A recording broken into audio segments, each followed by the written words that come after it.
In this video, we're going to use the product rule for counting.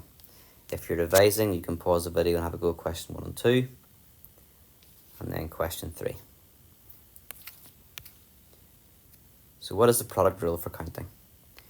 If there are m ways of doing one task, and for each of these there are n ways of doing another task, then the total number of ways the two tasks can be done is m multiplied by n. Let's see that in practice.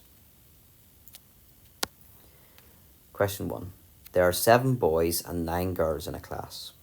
1 boy and 1 girl will be selected to represent the class on the student council. Work out the total number of ways of choosing a boy and a girl. So if you had a boy and a girl, and we've got 7 boys, 1, 2, 3, 4, 5, 6, 7, and the number of girls there are 9. 1, 2, 3, 4, 5, 6, 7, 8, 9. So that's just labeling the boys and girls numbers. So you could have the first boy picked with the first girl. You could have the first boy picked with the second girl, the first boy picked with the third, and so on. Then the second boy could have been picked with the first girl. The second boy could have been picked with the second girl, and so on. Right up until the seventh boy could have been picked with the 9th girl. So how many ways can that happen? Well, the first boy can be picked with 9 people, so there'll be a group there, there'll be 9 possibilities for that. Then for the second boy, there's also 9 possibilities and keeps going. And for the 7th person, there's 9 possibilities. So there's 9 possibilities for all of these 7 boys. So that's 7 nines. So that's where the rule comes from, where you can just multiply the number of boys by the number of girls and see that there's actually 63 possibilities. So you simply multiply the number of ways of picking the boy, the number of ways of picking the girl, times 2 together. Question 2.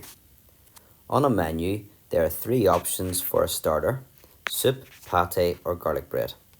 Let's write those down. Short: soup, pate, or garlic bread. 3 options.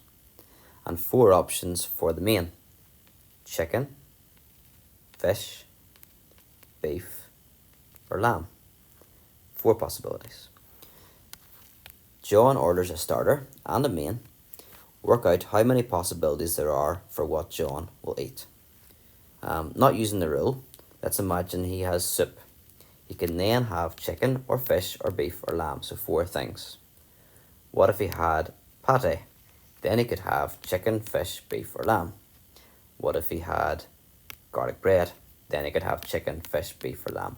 So for each of these 3 possibilities, there's then another 4 options. So you could have 4. There's 4 possibilities here with the soup. There's 4 possibilities then with the pate, and 4 possibilities with the garlic bread. And there was 3 things there. So it's 4 3s or 3 4s. And the product rule for counting is you just multiply the number of combinations or things in the first event and the number of things in the second event. Number of ways things can happen, or number of possible things you can choose. 3 4s, so there's 12 possible things he could have if he has a starter and a main. Number 3.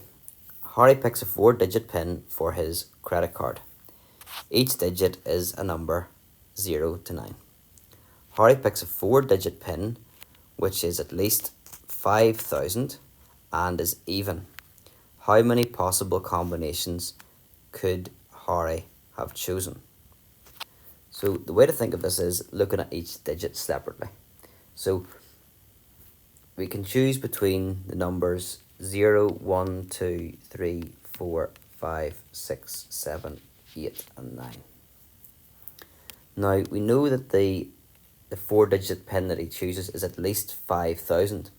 So the first number, if we imagine his 4-digit PIN here, how many digits could fit into the first one? It has to be at least 5,000, so it'd have to be a 5 or a 6 or a 7 or an 8 or 9. So we've got 1, 2, 3, 4, 5 possibilities there for the first one. What about the next number? Well, it could be anything. Take any of those values. So there's 10 possibilities there. 10 digits. What about the third digit? Doesn't really matter if it's at least 5,000 and even. So there's 10 possibilities for that one. And what about the last one? Well, to be at least 5,000, it doesn't really matter what the end number is, but if it's even, it has to be, funny enough, the last digit has to be an even number. So we can have 0, 2, 4, 6, and 8. So that's 1, 2, 3, 4, 5 possibilities there. So 5 ways you could choose the first number, 10 ways of choosing the second number, 10 of the third, and only 5 ways for the fourth. So to get the number of possibilities, you can multiply those together. To do that, I would do the 5 times the 5 first of all, which is 25. Then multiply it by 10, and then multiply it by 10 again. So there's 2,500 possible numbers that he could choose for his 4-digit PIN. That's the possible combinations.